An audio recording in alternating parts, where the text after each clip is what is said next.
Hello, everybody. Welcome to day number 3 here at the Unstoppable Service Dog Workshop. I am your host, Caitlin Bird. I am the owner of Caitlin's Animal Training, as well as the lead trainer for the program, The Unstoppable Service Dog, an online coaching program where I help coach people from across the U.S. to successfully train their very own unstoppable service dog. So welcome to session number 3.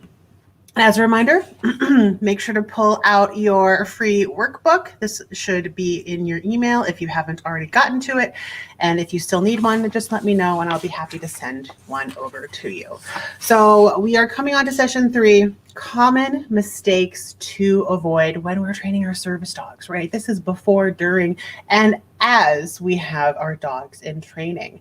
And let's start from the very beginning. Because what's happening at the very beginning is, well, you don't have your dog yet. You're considering a service dog. And since this workshop is made for everybody, right, whether you're considering a service dog or already have one, or maybe you're a trainer yourself, this workshop is for everybody because we all need to continue our education. So there are the top 4 mistakes that people make when they haven't even gotten their service dog yet. Number 1, they forget to choose their trainer first. Okay. Step number 1 is definitely the most important step, in my opinion, because when you find a good trainer, they are there to take you by the hand, to build that relationship with you, to fully understand the situation that you are in, and to help you find the breeder that's going to be picking the right puppy, the right pairing of dogs to breed, the pup with the right personality in the litter. And of course, the breeder has a very important job for also socializing those pups with the world and the environment, right? Your notebook is ready. Nice. That's awesome, Livia. So step number 1 is definitely pick your trainer first, okay? Because my job as a trainer is to be able to clear the path for you of all the common roadblocks that make everybody stumble and question whether or not they should even be, training this dog. Maybe they need to wash this dog out, right? And so my job is to make sure that you can hit the ground and run, right? My job is for you to have the best experience possible training your service dog. Because I know the roadblocks, I can see problems before they happen, right? And we are there to help set you up for success, to avoid teaching your dog running away with a shoe and making it a game, right? And then it becomes this annoying behavior loop that you have to really work hard on because you've practiced this behavior as well. And you need to be more aware of your situation and what your body is doing, right? It's to help prevent, behaviors in the home, building on those behaviors and making that outdoors to go into public, because whatever behaviors your dog practices in your home is very likely to bleed out elsewhere. Is your dog barking through windows? Well, that might start bleeding out into your service work. We don't need that, right? So that's what you need the trainer for. First and very most important person to have on your team. And really there's 4 members you should have on your team.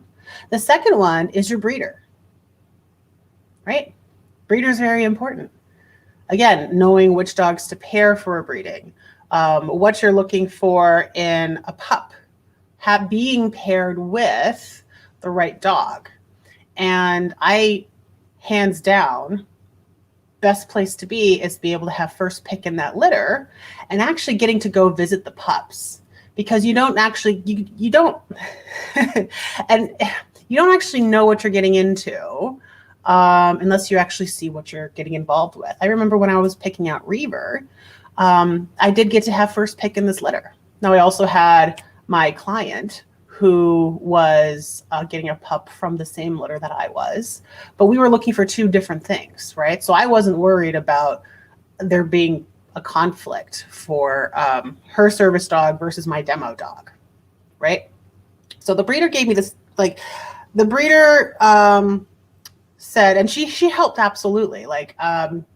The breeder was saying, I see a lot, raising these puppies for a full 8 weeks, you get to know your pups, right? So she definitely knew the puppies better than just the trainer did.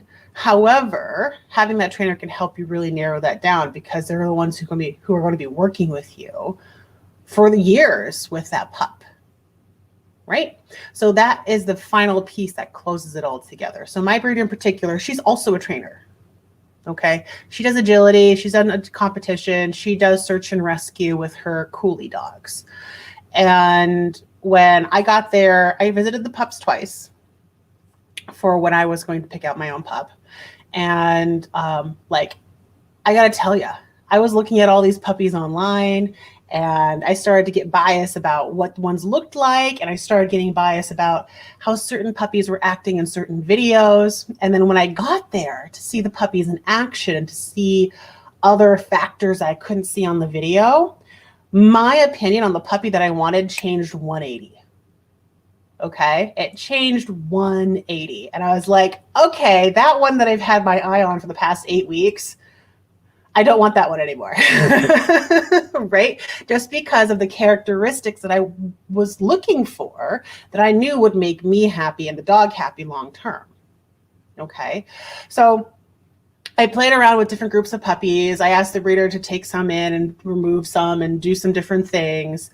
And in the end, I came to a similar conclusion of what the breeder came to. I said, okay, I either want, like, I like these 3 puppies. Like, which one do you think would be good? She's like, either this one or this one. I'm like, okay, why do you say that? Well, because this dog has a high food drive. This dog also has high drive. Like he's driving for food, but he also likes to play a lot. So one of these 2. And I'm like, all right, perfect. I already know which one I want. I want that one. I want Reaver, that little black and white puppy. Kira says, I had first pick, but didn't get to visit the puppies. I had to go based on descriptions and I didn't have my trainer yet. My journey has definitely been harder because of it, even though now I adore my dog. Yeah. Yeah. And that I mean, that's the thing, right? You're going to create that bond with your dog no matter what dog you get. And it can be hard to realize that. But, yeah, absolutely. Visiting the puppy is pivotal. And when you're doing your fundraising efforts, calculate that cost that it takes to go fly over and see those pups, right? Or fly over, go see those pups with your trainer. Calculate that cost into your fundraising needs and your goals so that you can go and see those pups. And again, have someone there with you to help guide you. Don't get stubborn on picking a pup because they look cute or because they stare at you for a long period of time, right? You need to make this a serious decision based on certain characteristics and your lifestyle choice. Is a really active puppy actually going to be a good choice for you as a service dog team? In most cases, that answer is no. That answer is going to be no. But if you're a trainer that loves high drive dogs, you've worked with high drive dogs all the time, you do agility, you do this, you're that, and the other thing, and you would literally not be happy with a dog that's just a blump and clomp on the floor, well, that's a personal decision, isn't it? But I find that most first-time owner trainers who are still learning all of this stuff need that slower, more steady, more confident, easier to handle dog in order for them to be successful long-term. Okay, this is not a battle about, oh, I have a Belgian Malinois, he's my service dog. No, it's like, is that dog the right dog for you as a service dog? Because we don't want you failing, right? We don't want you failing as a team. We want this to be a good fit and we want it to be a long-term engagement with your dog.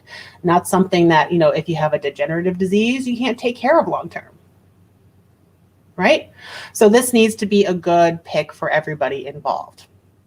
All right. So 4 people you need on your team: trainer, number 1, breeder, number 2, number 3 is your veterinarian. And this is especially important if you need to do any type of mobility tasks. You need an orthopedic veterinarian on your team, or you need to be able to know when your dog's growth plates have closed. Because again, if we start mobility tasks before they're physically ready, usually for a lot of breeds, it's somewhere around 2 years of age, right? Give or take, depending on breed, depending on lineage, right? But that orthopedic veterinarian is very, very important to have to make sure that your dog does have a long working life, Okay, if something does happen with the dog, the veterinarian can actually clear your dog to actually do service work or not, depending on what's going on with your pup. So having a really good veterinarian that understands your needs, that understands that this is a long-term engagement, that you are really needing the best care for your pup as possible is very important. Okay. And then person on your team number 4 is your appropriate doctor or doctors. Okay. Now this can be a wide range of doctors, right? We can have mental health doctors. We can have physical health doctors, right? So make sure that a service dog isn't and this should be done way before you actually be considering a service dog, right? Whatever disability that is that you have, that you're working on, that you need support in your everyday life with, you need to make sure that you have a community that can support you.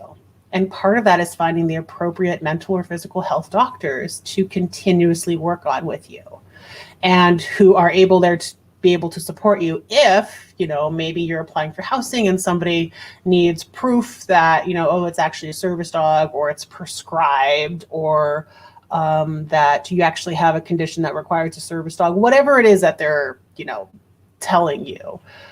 It can be helpful to have that service provider who really, really knows you in person to take care of this. And I'm not talking about the online scams, right? The online, let's go get an ESA prescription certificate. That's not legit.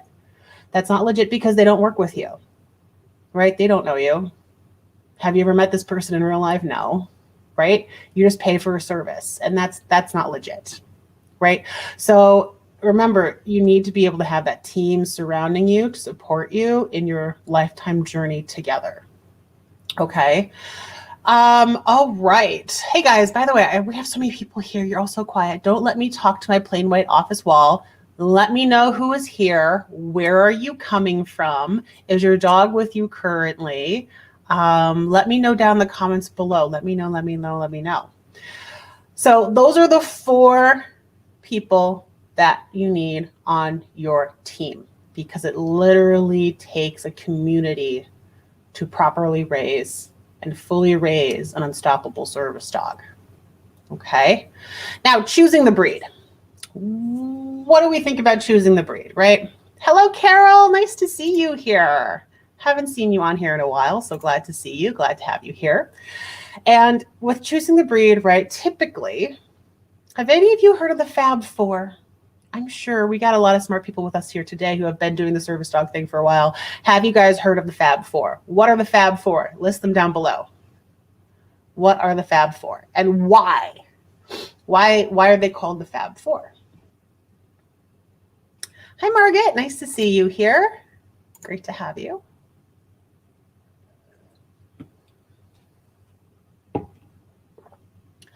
All right, so as I wait for the answers of the Fab 4 to come in, I'm going to jump into a little bit about wolf dogs.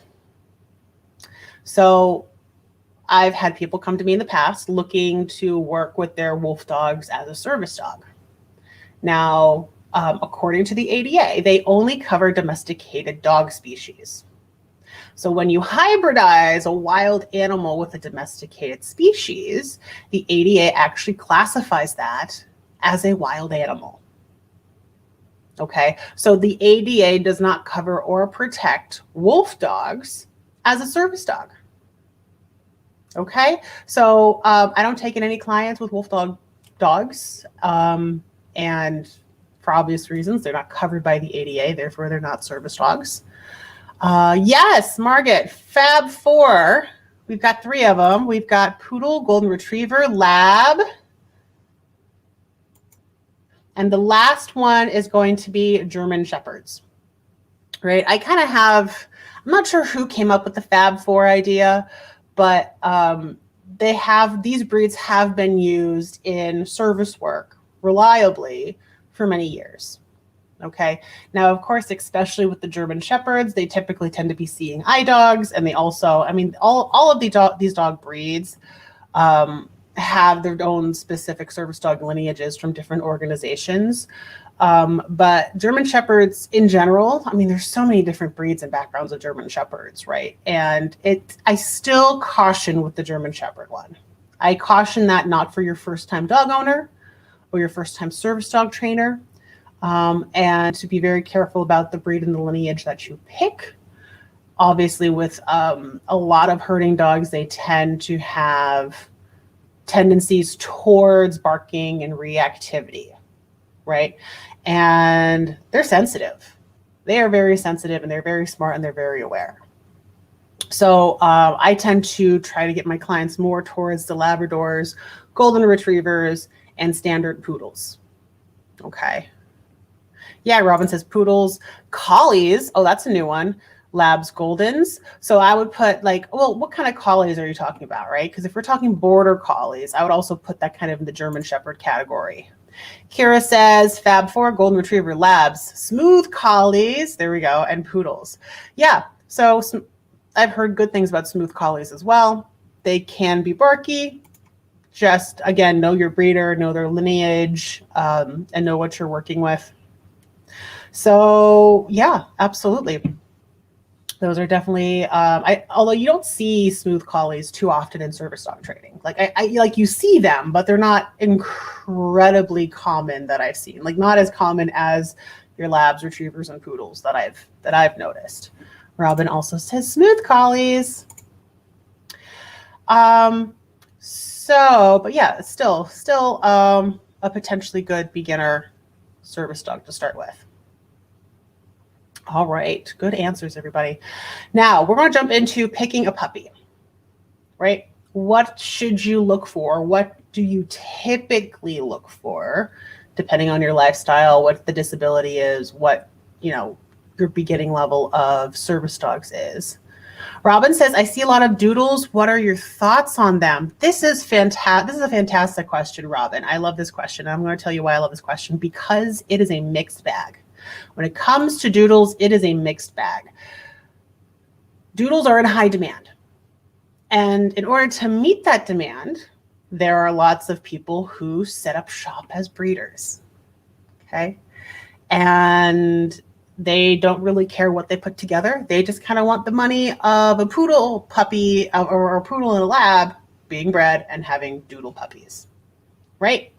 So with that being said, I've heard of great doodle breeders and people having a really good time with doodles. However, that has not been my personal experience. My personal experience here locally in the Lehigh Valley is I get calls for behavior problems all the time with golden doodles, And they can be, there's a lot of unpredictability with what you're going to get with that. But from what I've heard,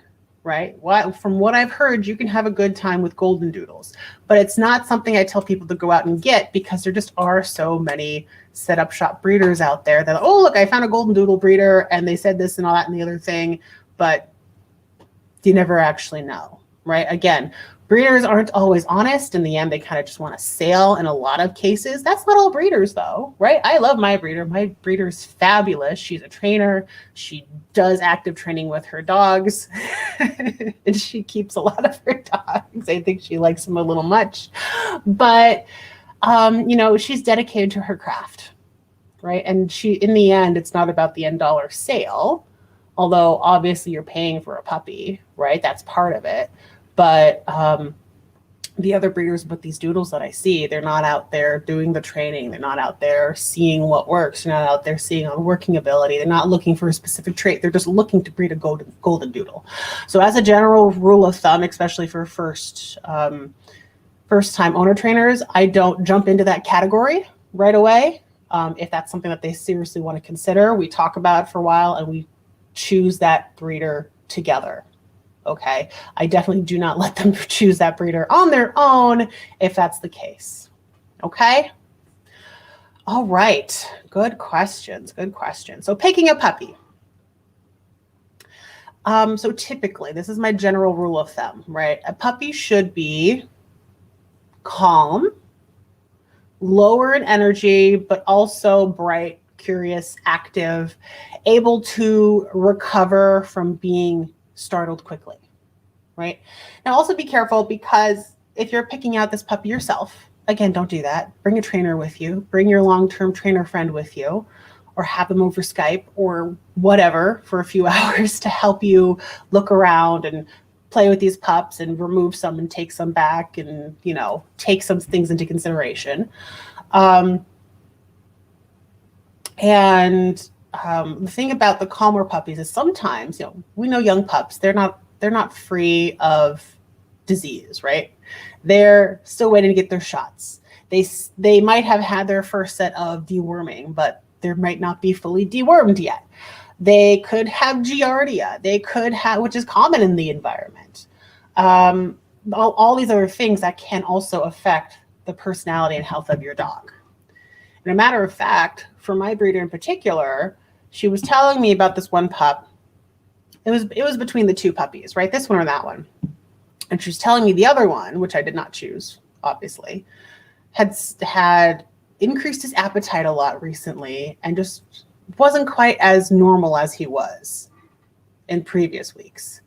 And I was like, oh, red flag, like my siren's going here. My siren's going off because the dog would never be able to be satiated. And it turns out later, I don't remember exactly what the dog had, and I wouldn't call out what the dog had, but puppies get sick, and that happens all the time, right? So it turns out the dog had those symptoms for a reason, and that would have put a dent in our training time. That would have made him feel worse. That would have changed a little bit with what I was expecting in his personality. So if the breeder says you're noticing any changes about certain personalities, just make a note of it. It doesn't mean they have something, but make a note of it and be like, okay, well, is he going to perk up later back into his normal personality? Or does he need to get, another treatment for worms? Does he need another treatment for that to help get him through that, to get him back to feeling normal again? Right?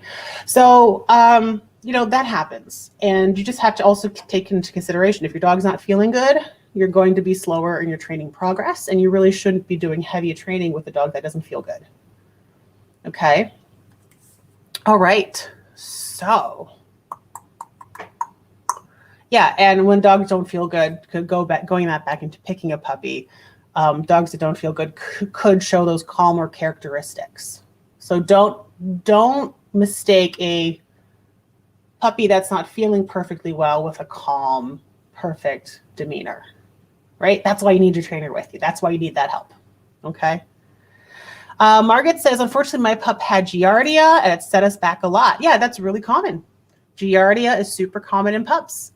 I've had 2 clients recently of this month whose pups, they called me up the first week or even before they got their pup. And then they said, oh, pup's been having diarrhea, this, that, and the other thing, didn't go away after 24, 48 hours. Went to the vet, Giardia. That's okay. It's a simple pill, a pill to treat Giardia. It does stay in the environment for a while. Can't fully get rid of it. Make sure you clean up very, very thoroughly wherever your dog went to the bathroom. That's the only way to not have it present in the environment, is thorough cleaning. Throw everything away, right? But yeah, it does. It will set you back with your pup. And again, it is pretty common. So have that second eye with you. Have that trainer with you to pick out that pup. Be there in person. Follow the pups throughout their journey. And preferably even before they start to breed a pair of dogs, because you want to know what each of those characteristics are for each of those dogs. And all that jazz, right? Okay, so we're going into picking a puppy. I love this topic. Doesn't everybody love puppy picking topics, right? So you guys know that I am a huge fan of puppy culture. I am also a fan of AV Dog, right? I have the most experience with puppy culture. AV Dog doesn't seem like a single program. It looks, from what I looked at it online, and correct me if you guys have seen anything else, but from what I've seen on their stuff online is that it's kind of a database of a bunch of different things. It's not an actual program to go through. Maybe they have a base program that they use, but a lot of the stuff they do in AV Dog, they also do in puppy culture. All right, to help build up that dog's stress over something, to deal with minor stresses, to help on their problem-solving skills, to start potty training at a young age, to start crate training at a young age. to start using their brains and socialize, right? And there's a lot of, they're very, very complimentary, okay, from what I've seen. Now, the thing about puppy culture and breeders, right? We want our dogs to be prepped with this early on because it means they are more likely to be successful long term as service dogs, right? Not all breeders are honest. And I mentioned this in my live the other day. Not all breeders are honest. There's a local German Shepherd breeder here that claims they do puppy culture. They, in fact, do not do puppy culture. Okay? They promise the moon and stars, but then they always fall short. And they also claim to be training service dogs and to be an actual trainer. But they only specialize in German Shepherds. And that's always a red flag to me. When you only specialize in a breed, that means your training skills are so limited, you can't be broader. Okay? That's always been a red flag for me. Since you guys know I'm from the zoological field, I say to people I've worked with alpacas through zebras, and the more broad that you can be with your training and understanding and how behavior works, the more species you're going to work with, right? So if it's a person that only works with a single breed, that's always a red flag to me. Okay, that's always a red flag to me. So how do you know? How do you know if the breeder actually uses puppy culture? Ask for references. Say, hey, can I get, maybe 1 or 2 references? Maybe some of your dogs have been service dogs before. I want to know what challenges they've had with their dog so we can be prepared so that we don't have those challenges in the future with my own dog. Can I go and visit their dogs? Do you mind if you give them, can you ask them if I can have their phone number, set up a chat, we can go to lunch, and then we can go visit their dog or whatever, right? And then you can get to know them on a more personal level and see if that breeder really is honest with puppy culture. Hey, what expectations were met or not met? So always ask, especially if it's for a service dog candidate, and if they're claiming they have successful service dog candidates in the past, go talk to them. Say, hey, what's up? I would love to join the cult following of this breeder, which I know a lot of breeders have cult followings if they're really, really good, right? So what can I expect? Right? What can I expect? So, all right, fantastic. So we have some things here in the back on our workbook, page 6, turning on to page 6 right here. And this is for people who are considering a service dog. Maybe you haven't had a puppy in a long time. Maybe you're considering a puppy. Maybe you're super excited you have puppy fever. And I know everybody who doesn't have a service dog yet, they have puppy fever very bad. And they want to just pick up the first puppy they see and take it home.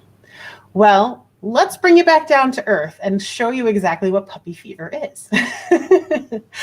Instead of jumping right into service dog training, I want you to get your feet wet, volunteer for a foster organization for rescue dogs. Volunteer to bring a puppy home, raise it, train it, mock trial it, potty train it, start teaching your settle, start getting your feet wet into the service dog stuff. And chances are that puppy will probably be sick, right? Depending where the pup came from, depending how they were raised, depending if they were born out of rescue or in of rescue, those are all determining factors on different experiences you will have with that puppy. But get your feet wet, get some hours in. If you mess up, you can mess up on that puppy and not yours. You say that again because it's important. Mess up on that puppy, not yours. Because whatever puppy you mess up on, whoever gets that puppy isn't expecting service dog behavior. They're just going to be happy that the dog knows sit down, stay, or leave it, right? In the end, you are doing a great service for this rescue and for the person who's adopting this dog. And then you're going to be better prepared for when you're actually ready for your own service puppy. Yes, Yes, Kira. Yes, Kira. Yes, do this. I wish I had. Do it, do it, do it. If you don't have that pup, if you're getting ready, remind yourself what it's like. You haven't had a dog in a while? Remind yourself what it's like. It's also going to help you practice giving up that dog when you need to, right? I know a lot of us can get super, super attached to our animals, and this is going to help you have a more clear head and be prepared, ready when you see a future pup and be like, okay, I like this characteristic. I don't like that characteristic. I did like this pup, but it's going to help you detach a little bit more so that you can pick that right pup for you with your trainer by your side to help pick that pup with you. Again, very, very important. Do not do that without your trainer by your side and being there in person to help you pick your pup. Okay? Okay. So, begin your education through reading. What resources can you use? Oh, this is great. I actually have, I think it's in the group, it's in the guide section. I have a recommended reading list to get started, to start understanding service dog stuff, right? So in that reading list, I have the classic Karen Pryor, Don't Shoot Your Dog, if you're brand new to this. I also have some books about changing habits.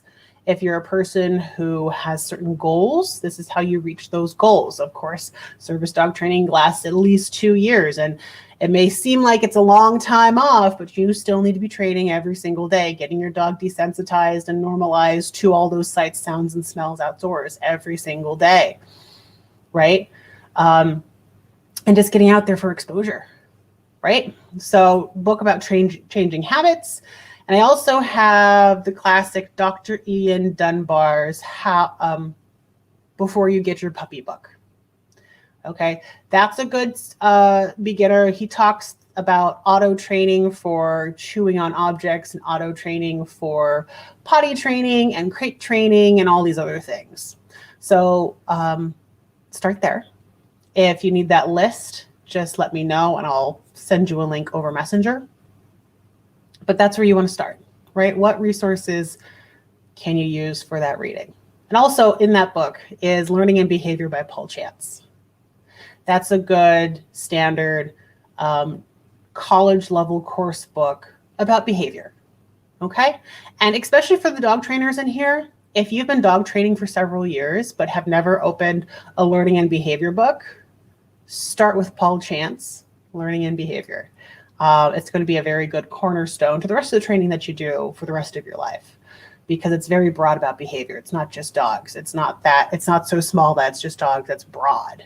And that's going to open up your mind and give you more information and inspiration. Okay. All right. And then find a local rescue that uses foster homes to help raise a puppy. How will this help you? So make sure to start writing down in your workbook, in our spots right here. You know how it's going to help you, right? It's going to get you into that mindset. It's going to start getting you into the groove. And whatever you miss with, you're probably going to start missing out on certain puppy things. Maybe you don't know exactly what toys puppies prefer to chew on. Kong Wubbas. Man, Kong Wubbas are the bomb. Start with a Kong Wubba. Also start with the classic rubber Kong, right? There's so many different things that can help you really expedite. And again, your goal is to hit the ground and start to run. Your goal is not to figure it out along the way. Your goal is to hit the ground and run. That is your goal. And if you need that reminder, do it. Volunteer for a puppy organization. Foster for a month, a week, a few months. Puppies get adopted out pretty quickly, so chances are they might not stay with you super, super long. But if they do, more time to train, right? Okay, action items for today. What resources are near you? If you have not started your journey yet, what do you need to do? Are you going to be picking up that foster pup? Well, what kind of rescues are near you? What are their policies? What forms or applications do you need to fill out to apply? What criteria as a foster home do you need to meet in order to qualify as a foster home? What do you need to prepare? What's that list of things that you need? Do you need to get some more information about general behavior? Do you need to update yourself on preparing for your puppy with Dr. Ian Dunbar? Do you need to read more kind of broadly about, Karen Pryor with her Don't Shoot the Dog book, right? And then, of course, the other action item for today is, who are you choosing to be on your team? We have 4 members on our team, right? Those 4 members, number one, most important, is your trainer. Trainer is going to be there with you for the longest term commitment, aside from your healthcare provider, right? So your trainer, then your breeder. These two are not, don't do it singly. Always have these two together, right? Then number 3, we have your veterinarian, right? Especially for mobility training. You need that veterinarian, that orthopedic veterinarian. And also, before you start all of this, definitely should already have your healthcare providers lined up and a good relationship going with them, because this is your health. This is your life. And you need a team of professionals to help you get to your independence goals. All right? Because we're looking to change our life. We're looking to do things that haven't been able to do in a while. Okay? So, any questions? That is it for today. Any questions?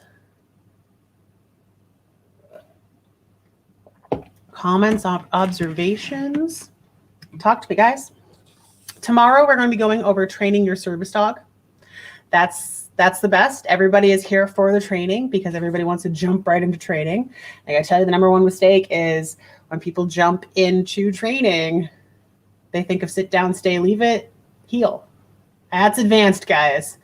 That's advanced. That's not what we do. That is not what we do right away. You can learn that anytime.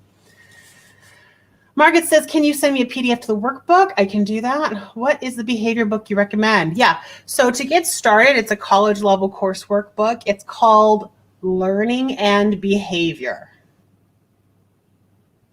And that is by Paul Chance. Okay. Yeah, so let me make a note so I remember who needs the workbook. I think you have it. Hold up. I have my list. Margaret, you're on the list. You are pretty sure you're on the list. Yeah. I'll send it to your email again.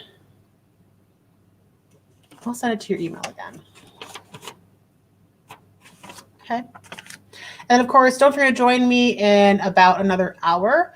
And we are going to be doing the no pulling challenges. Oh my gosh, it's going to be great. No pulling, and we're going to start delving in a little bit into collar cues as well. Because I don't know if you guys have seen Reaver healing. Let me pull up a video really quick so I can remind you what that looks like.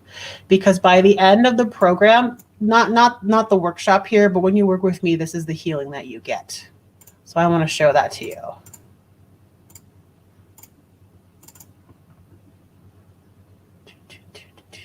Okay, we have Miss Daisy. We have, where's Reaver?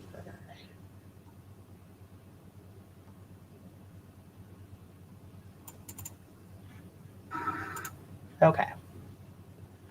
Let me show you real quick.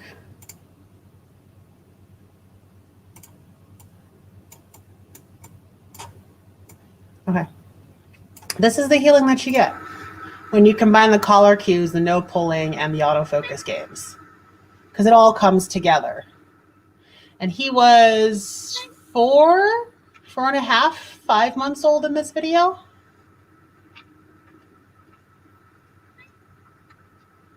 Okay. We went to parking lots every day. Total training time, probably about 9 minutes total, broken down into 3 separate training sessions. I took a video of him yesterday, and he doesn't really want to work for food anymore. He just wants to get out and be out in the environment, and he will heal without food now. He's 8 months old, and he's healing without food.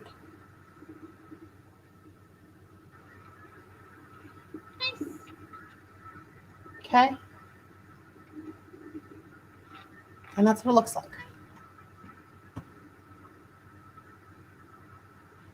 All right. So, any questions, comments, concerns? Yeah, anytime, Robin, anytime, Margaret. So good to have you guys here. All right. Well, thank you so much for joining. I will see you guys about an hour for the training challenges with collar cues and to stop pulling. And if you are interested in the sessions after that, which is autofocus, don't miss today's session because autofocus builds on our no pulling and collar cues. Okay, so don't miss it. All of this stuff from here on in for the lives are building on top of each other. So you want to make sure that you watch them and that you practice them in order. You can watch them in any order, but practice them in order. Okay, you can't get to a heel without starting with the no pulling games. Awesome, you're going to be there. Fantastic. Thank you, ladies. Thank you, everyone, for being here. I will see you at 2 o'clock. Thank you, guys. I will see you. I hope you learned a lot. And see you soon. Bye, guys.